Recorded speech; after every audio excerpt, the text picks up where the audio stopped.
The most obsolete idea is go to school, get a job, work hard, save money, get out of debt, and invest for the long term in the stock market. See, why would you save money when they're printing trillions of dollars? The gap between the 1% and 99% is massive. You see, it's not just money. You have to step back and look at the bigger picture. So what do you do? In every one of us is a poor person. There's still a poor person inside me. There's also a middle class person, and the middle class person wants security. They want that steady paycheck. And there's a rich person. And they're all inside of us, except that it's not taught. You're taught to go to school, get a job, and get a paycheck. You're not taught to how to get rich. If you read Rich Dad, Poor Dad, my rich dad refused to pay me. He said the paycheck was one of the most damaging things you could take in your life. He says the moment you take a paycheck, you're an employee, and that's the mindset. So my rich dad never paid me. It drove my poor dad, government employee, nuts. You gotta pay people, you gotta pay people. And Rich Dad was not saying that the paycheck was bad. He says you didn't want to be a slave to money. So as an entrepreneur, if Rich Dad folded, I just started another company. I don't need a paycheck.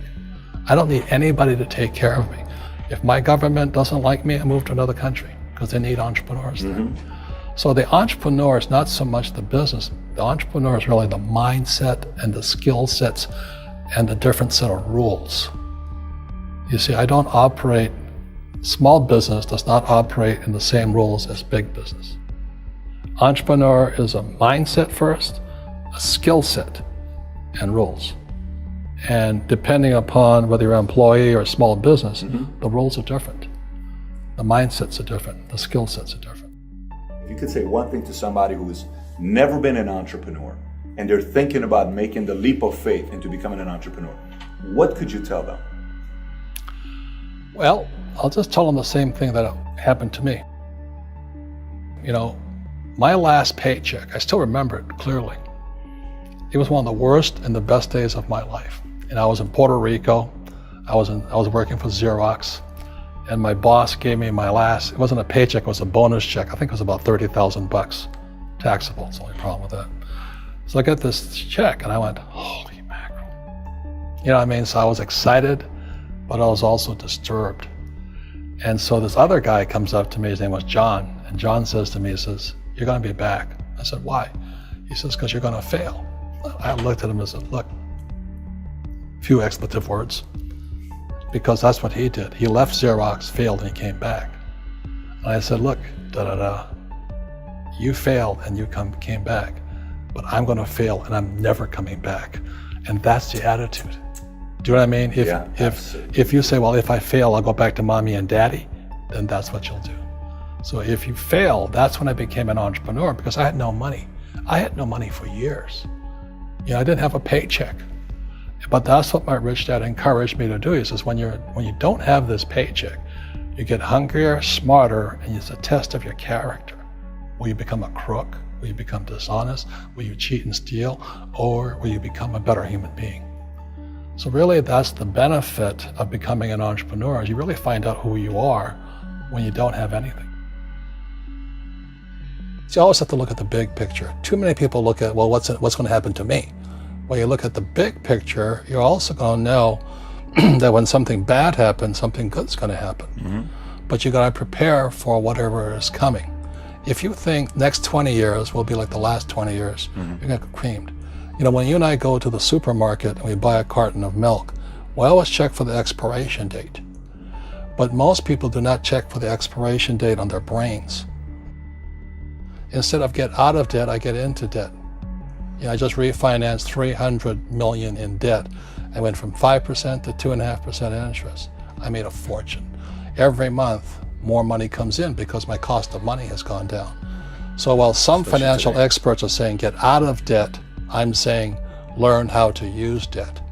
See, when I came back from in Vietnam in January of '73, the first thing my rich dad said to me was go to school to learn how to invest in real estate. It wasn't real estate, it was how to use debt and taxes. Debt and taxes make the rich richer. Debt and taxes make the poor, the middle class, poor. So all the rich guys who are doctors and lawyers or, those guys, they're getting creamed and they don't know why. Doctors are getting creamed. Oh yeah, they make it more money, but the take home is less. Sure.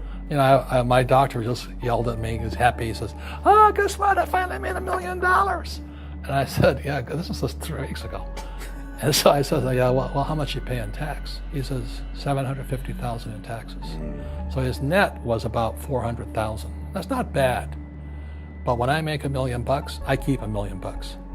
And the reason is because I don't make it by working for money. See, if you work for money, you're taxed.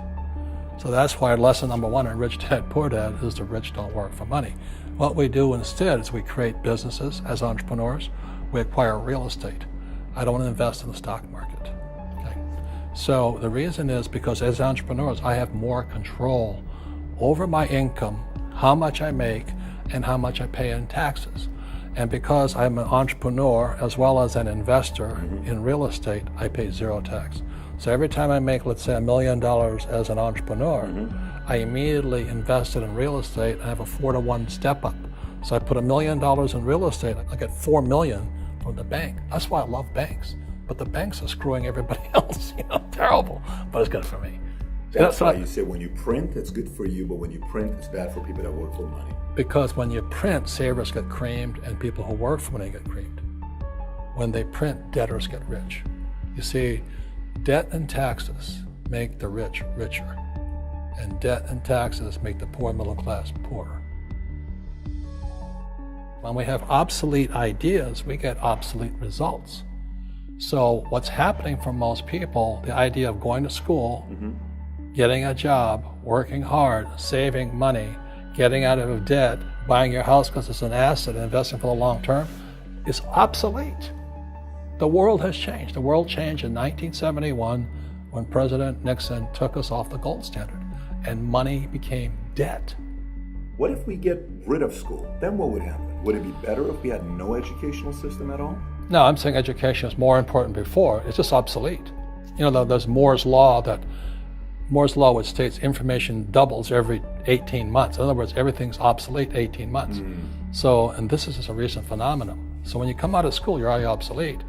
And that's why I'm the old guy, I meet my friends who went to Harvard. I say, yeah, I went to Harvard. I said, yeah, that was how long, 50 years ago? Today, the banks are charging you interest to save money. In other words, banks don't want your money because they printed too much of it. And that's why there's this bubbles in stocks and bubbles in real estate and all this. People are dumping the cash because, as I said in here, savers are losers and cash is trash. And yet people are, well, I want a high-paying job. Well, that's an obsolete idea. Get out of debt is an obsolete idea. You should learn how to get into debt, how to use debt to get rich, and they'll never teach you about taxes. The reason the 1% is way up here and the 99% are going this way is because when you print money, 2 things happen: inflation and taxes. It's crushing them. And any entrepreneur thinks, I'm just going to make money, I'm going to start a business and make a lot of money because of what we talk about. They really have got to smell the roses, man. That's not what the real entrepreneurs are doing. Most entrepreneurs, there's 28 million small business owners in America. 24 million are what are one-person entrepreneurs. They're called non-employee entrepreneurs. So and that's what happens is when people don't really understand what an entrepreneur does. So most big people are self-employed, but they're not really entrepreneurs. The self-employed pay the highest taxes of all, and nobody tells them that. Yeah, it's also called the entrepreneurial spirit, but what